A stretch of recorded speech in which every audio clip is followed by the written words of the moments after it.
What he's racing about, it's a skill, isn't it? Well, getting a bike off the line is a skill. Yeah, it's part of the game. Yeah, so I'm for it. Let's keep it as it is. Yeah, okay, all right, so we settle that one. Okay, how many laps have we got? You get 6 laps. 6 to 6. Wow, we're going to go for it. The lights are out. Ronnie Harris has got a good start. Yeah, it looks like it. Again, the front is looking away reasonably well. I think Harris might get Howth if he stays on the outside. I think Dell's going to go for the inside. Is he determined? No, he's going to try from the outside. That's Howth in third. So round Redgate they go for the first time. So as we said, a reduced race distance there, just 1 lap knocked off. It's a 6-lap race then for the MRO Minitwins, but Dowds initially looked as though he's going to take the advantage, but it is the number one. Will Howth is down. No, 2 people are down. Oh, is that down at the Craners there, is it? Yeah, Craner curves. Cold tyre. So you can say down at Craners then. So he said okay, Will is up and okay. Yeah, looks like both riders are up and okay. Walking away. That is a cold front tyre crash. So getting up into the tyres after that warm-up lap.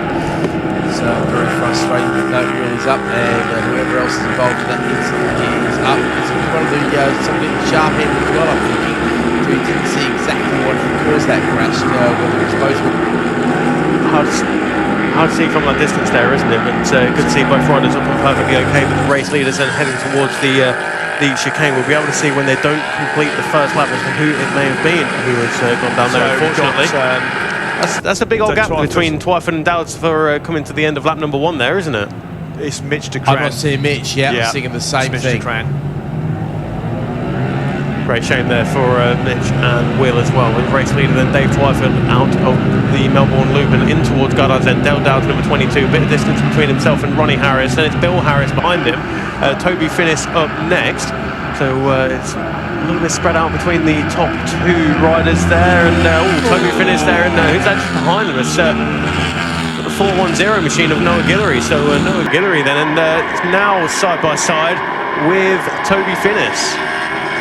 So that's going to be 2 DNFs to Will Howth, unfortunately. So that's going to really maybe hurt his championship chances, of course, because he did have a lead coming here, but those 32 points can disappear very quickly, unfortunately, and we still got quite a few races in the season. So, yeah, unfortunately for him, that could well hurt. The 66 machine hasn't tripped the tiring beam. That was Mitch, yep. And, yeah, I can see his bike now. Yes, definitely his bike has been picked up. So, yep, Dave Twyford, sector there, looking to make it fast in the second sector, making it a bit fast in the first sector. We'll go that and do in just a moment. Again, chased hard again by Del Dowds. Del will, I think, take away 20 points in this race. 10-second penalty for Ronnie Harris. I thought he had a very good start. Yeah, he did have a very good start. And I learned from last time, Keith. Yeah, it's got to wait for the penalty to come up. I've said to you before, Matt, unfortunately what we see here, they've got to see in race control, because we are not judges in fact. We're not judges of everything, really. Okay, it's Twyford, it's Dowds, it's Harris. And then there's that battle. Noah Guillory is in. That's right, yep. And then Jack Bettis. And then Toby Finnis just behind them as well there. And then Morgan Creasy behind him, isn't it? Yeah, it looks to be. Yeah, number 98 of Morgan Creasy. I think maybe that bike's not so much of a shed as he made out after the one. Well, you know, you've got to get your excuses in early. Yeah. Apparently there was an issue yesterday with one of the sensors, not quite sure which one, but there you go, that's another one for you. I reckon the biggest problem with the sensors on that bike is the one sitting on the seat. yeah, there's not many on the Minitwin, is there? Right, okay, so Noah Guillory, he'll be getting a bit of a nosebleed, I reckon. That'll be PB for him, I think. It's comes across the line in 4th place. That's very impressive. Well, it's 5th on the circuit, isn't it? 5th on the circuit, hey, but, you know, like the great Andretti said, some days they come easy, some days they come hard. You just take them whichever way they land. And right now it's landing like a perfect weekend for Dave Twyford, another perfect weekend for Twyford as well, because so far this year Twyford has had 2 perfect weekends and 1 weekend where we had 2 wins and a 3rd, so not too shabby at all. Really is a class of the field at that point. Dowds will be happy that he's found a bit of time. At the moment he's actually only circulating a few tenths slower than his rival. Obviously Twyford got away at the start there and opened up a bit of gap. Right now Dowds is hanging on to him, isn't he, guys? Yeah, you're absolutely right there. So last time around was 1.7 seconds between Twyford and Dowds, but as they go in towards the Melbourne loop there, looks like Ronnie Harris is, Del Dowds has outbraked himself there just a little bit. That rear end was fishtailing all the way in. Ronnie Harris has got the drive as well, but he's not in the race, is he, effectively? Oh, that's the other Harris, isn't it? Sorry. No, that's Ronnie Harris. That's Ronnie Harris, of course, on track. Yeah, third on track, but last time around 12th on corrected time as Twyford extends his race lead then from 1.7 seconds over Del Dowds, and that looks to be over 3 seconds now, maybe even 4. 4.028 seconds there between Twyford and Dowds. The rest of the riders coming across the line there. Good to see Travis Rooker out there on the Minitwins as well, because of course he's racing the Ninjas, isn't he? Travis Rooker on the Ninjas and also in the Minitwins. Yeah, in the juniors as well, of course. So yeah, he's getting a bit of track time there. Hayden Kilwood also out. He's out in the ultras as well. So not this weekend, unfortunately. I was about to say, I didn't think I'd seen Hayden in the ultras. Now I've thought about it. Yeah. The other man who's doubling up, of course, is Kian Booster there, currently around in 12th. He actually just took Kilworth into Redgate on a nice move, but he looks like he lost him for a couple of places beforehand. So he's just getting back what he lost. Good.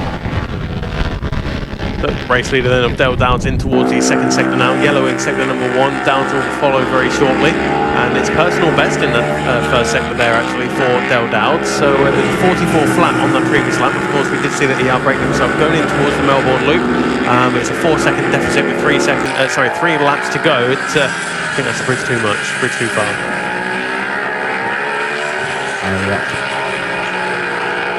Microphone, there we go, right microphone working.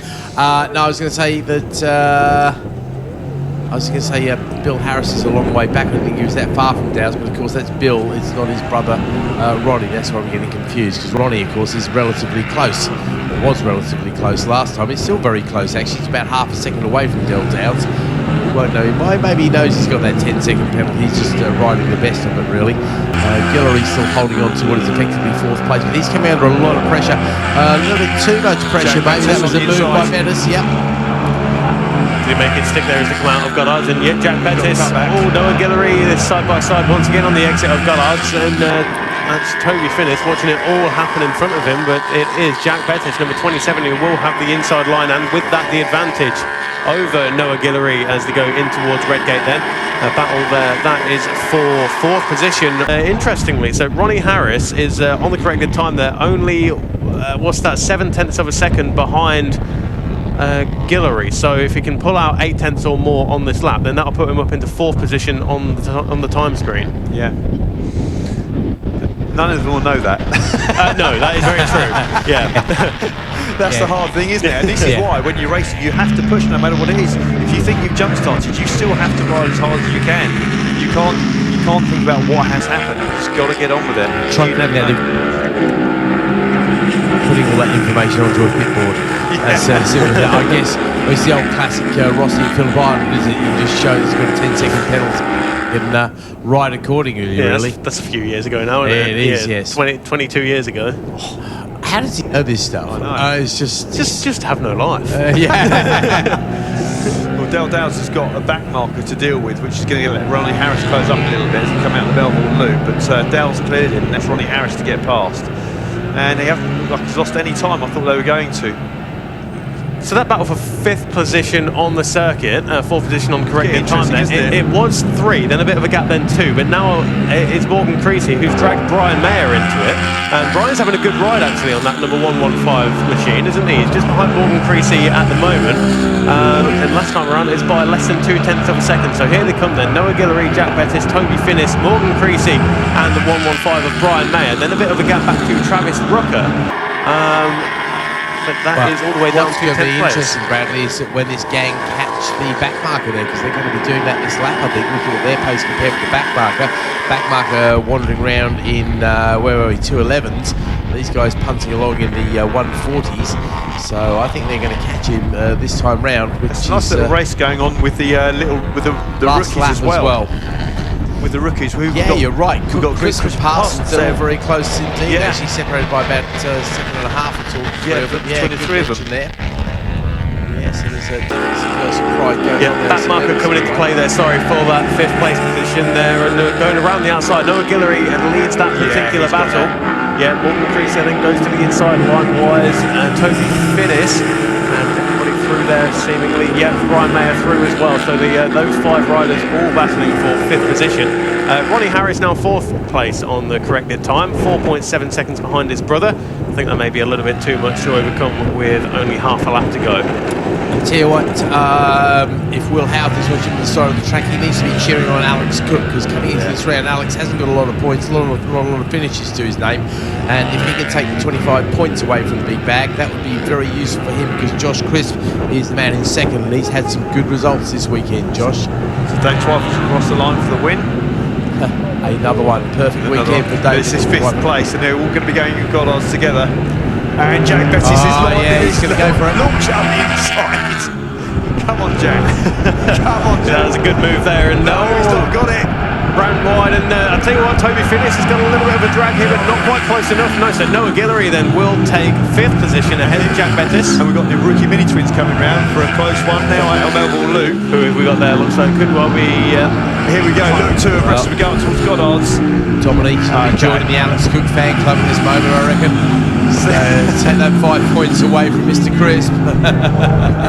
Just wait. That's Crisp. Josh Crisp out in front then. So number 77 Josh has done it. Will take 25 points in the rookie Minitwins there, ahead of Cook by a 0.196 of a second. Both of those riders going personal best, and then the 109 of Logan Parsons rounds out the podium in the rookie Minitwins. But close stuff there. Parsons will be, Logan